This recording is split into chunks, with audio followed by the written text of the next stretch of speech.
Welcome back to Ask the Good Doctor. I'm Dr. LaJoyce Brookshire on Sirius XM Urban View, Channel 126, where talk empowers and becomes action. And welcome back to the conversation that we began last segment with Dr. Obari Cartman, who's joining with us now, about mental health as one of the three pandemics that we are currently surviving right now in society today. And joining us is Marisa Giarnella-Porco, and she is the mother of Jordan Porco and the CEO and president of the Jordan Porco Foundation, which was founded in 2011 by she and her husband after losing their son Jordan to suicide when he was a freshman in college.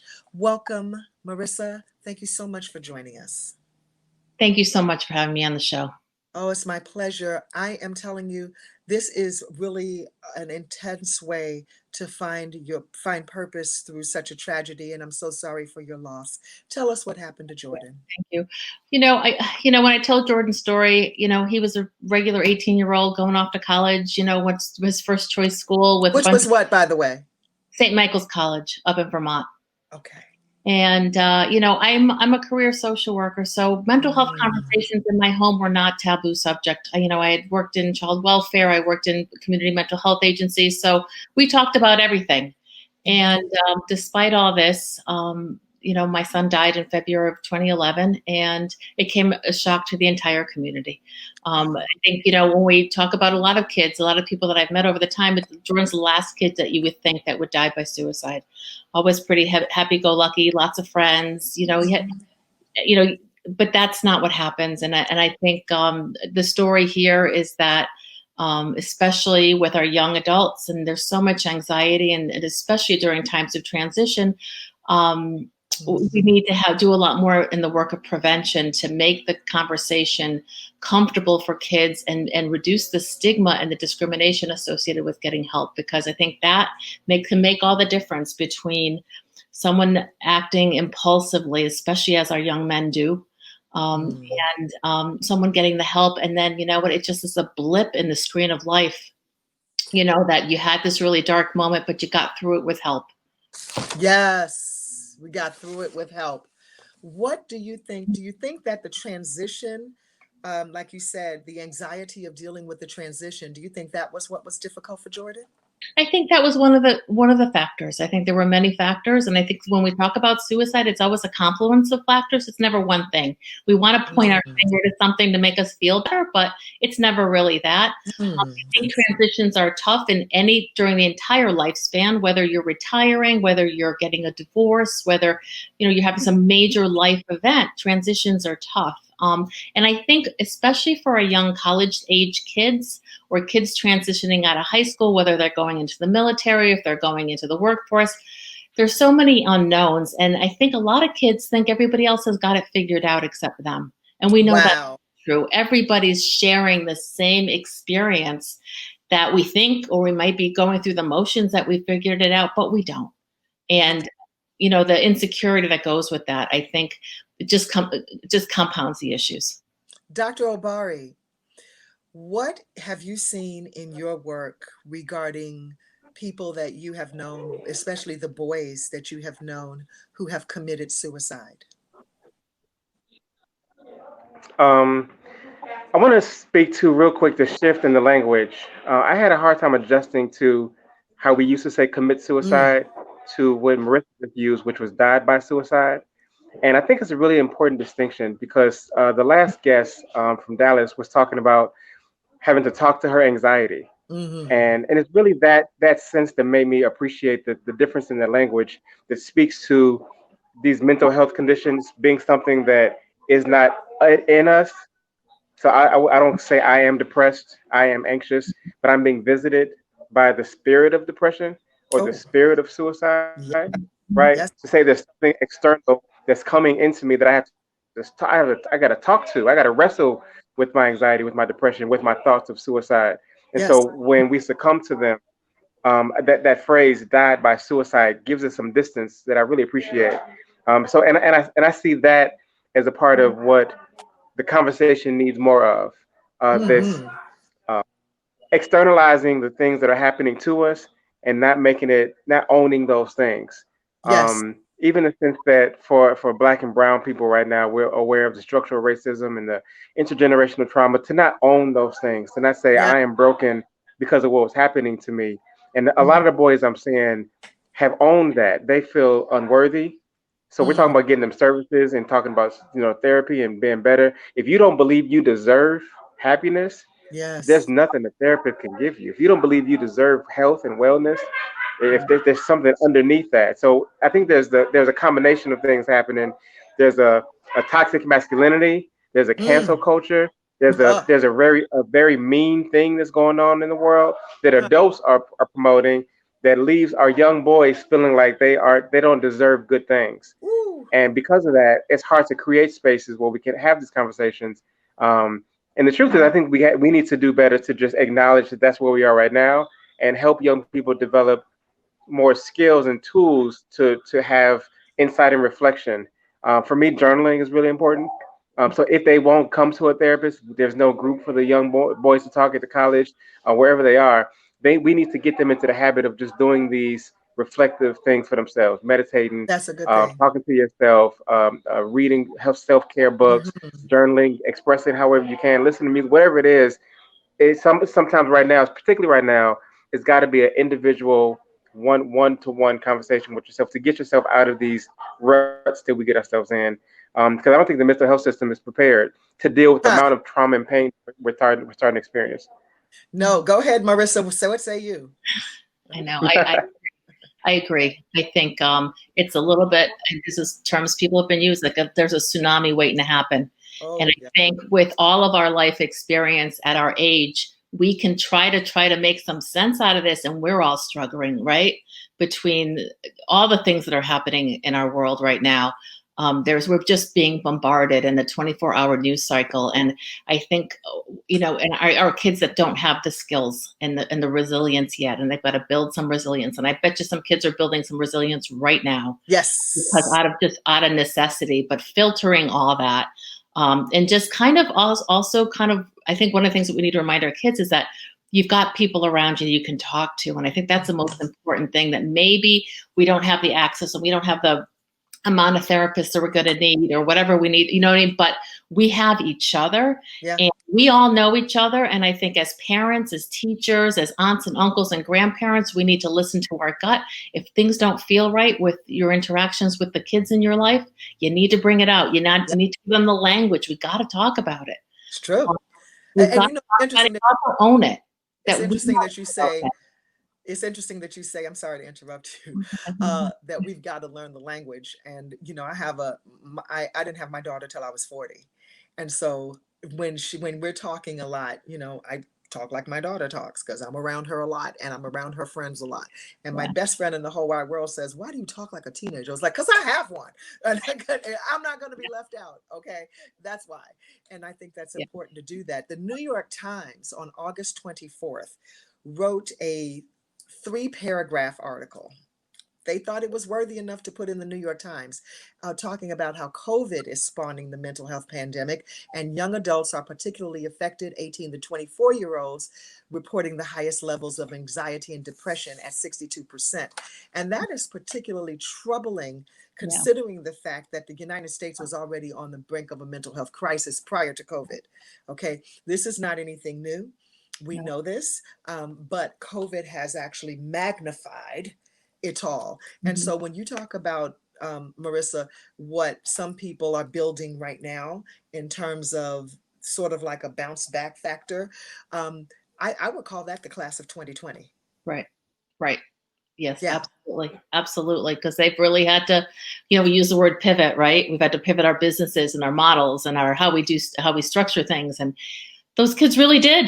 They They really did. had to do it. And they had to, go to college, but no, come back home. Or, maybe we're going to go to high school for X amount of weeks or whatever, but that Yeah. maybe all everything is hybrid, everything is virtual. And it's a lot of adjustments. I really think that, as the adults around these kids, let's try to find those silver linings. Let's find that gratitude. Let's find the skills that we're learning, the time that we're having with family that we don't normally have when we're rushing here and there. Let's try to find, again, that little piece of good that's happening. And maybe it's just in small pieces, but we need to recognize it. And I agree with Dr. Obari that the gratitude, we have to practice that on a regular basis. And we also have to kind of slow it down. Like, we don't need to be doing as much multitasking as we are we've done in the past, because we don't have to. That's right. We can embrace it. Go ahead, Dr. Obari. I also disagree with myself some about the gratitude, right? I think it's so important. I think that on top of the gratitude, we also have to be mindful of there's privilege in the gratitude sometimes. And that my gratefulness for the things that I do have is because of the socioeconomic status that I'm in and the protection that my family provided me. And that there are young people and there are old people that have less. The vulnerable people are more vulnerable than ever. And so part of our responsibility is also to keep track of the folks that, as much as I'm grateful that my phone, it works and my computer works, there are young people that are not pivoting as well because they don't have access to the same technology. They don't have the support systems at home to help them walk them through that. And then we can't just stay in our homes while that's true, because that's going to, the chaos of that will also impact all of us eventually. So they're talking about the tsunami. This part of the tsunami is the disenfranchisement that's also being expanded through the COVID, through unemployment, through addiction, all the other stuff that's happening. And we can't forget about that too. So service and gratitude together has to be a part of how we get through this. And I will have to say that I applaud the City University of New York, the CUNY system, where I'm a professor, because understanding just what Dr. Obari said, we took surveys of each of our students when we got our class rosters, and we had to ask all of them, do you have internet connection? If you do not have of even if you don't have the technology, come to the school, and they're giving to technology, the laptop for you to have so you can have class. So your educational learning is not interrupted. And I think that's just brilliant to understand that socioeconomically, some students may not be as privileged. And so, and that could be a trickle down in terms of a student feeling not worthy and push them into a feeling of maybe wanting to commit suicide. But here's what we do know about suicide, and your organization puts this out, Marisa, that 113 Americans die by suicide daily. That's one person every 13 minutes. And we lose, to use Dr. Obari's language, 1,100 college students die from suicide each year. That is colossal. I had no idea the number was that high. And prior, I mean, statistics before COVID was the second leading cause of death in people between the ages of 10 and 24 is suicide. And it's, you think about it, having everybody should be alarming everybody. I need you to pause. 10? Yeah. That's right. As young as 10. And it's a very disturbing statistic, but it's been around.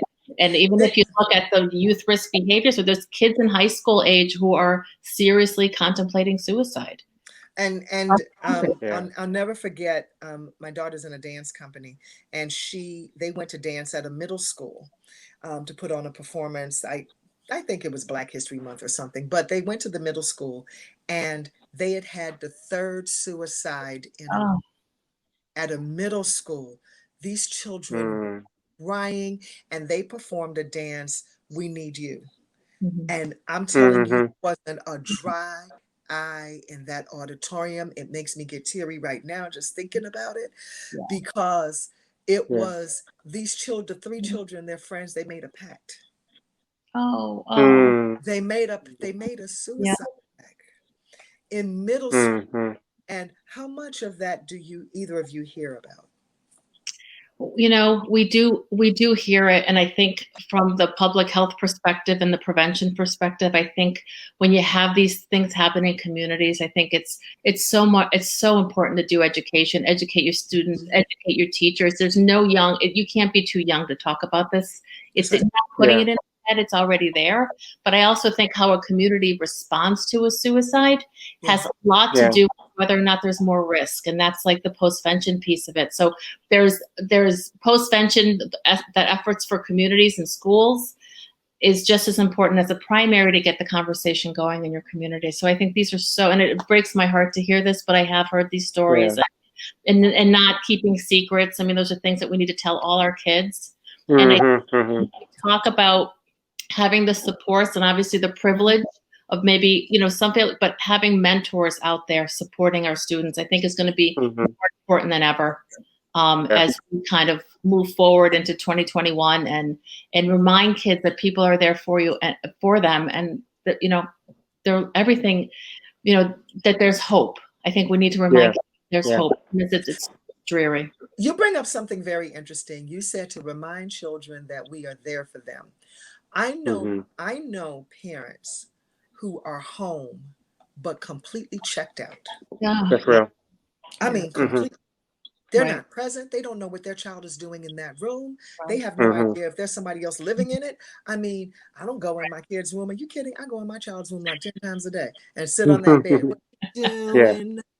What you eating? And making children sit down to the dinner table, forcing them to talk. And we talk about the parents who are checked out and the parents who are not present. I talked to my daughter today. I was like, am I too present? She was like, yeah, but it's all right. I'll be okay. You appreciate it one day. So when I saw all of the things on your list, Marisa, about our needing to be in touch with our children, to know that they can get help, I was like, do you know where to get help? Do you know what to say to somebody? And these are the things.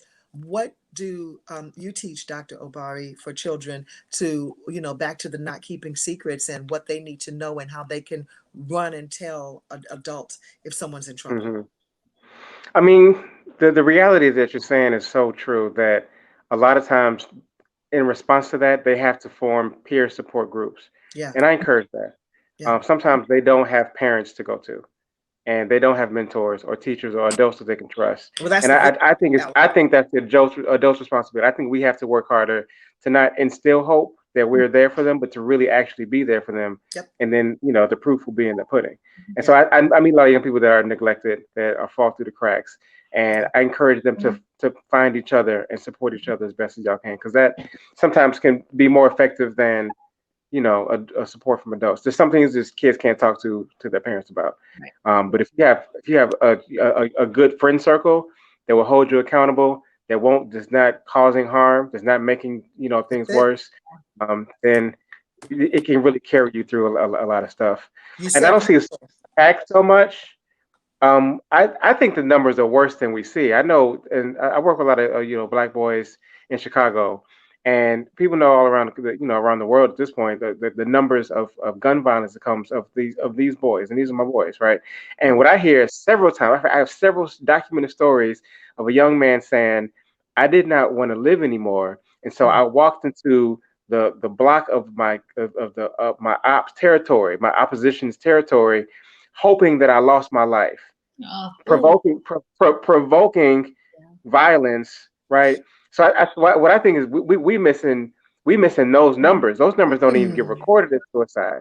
We got homicide numbers that are actually a loss of worthiness, a lack of hope, a lack of faith, a lack of structure, a lack of village, that turn into a death that we don't even count as suicide. So I think the problem is much worse than we are even counting.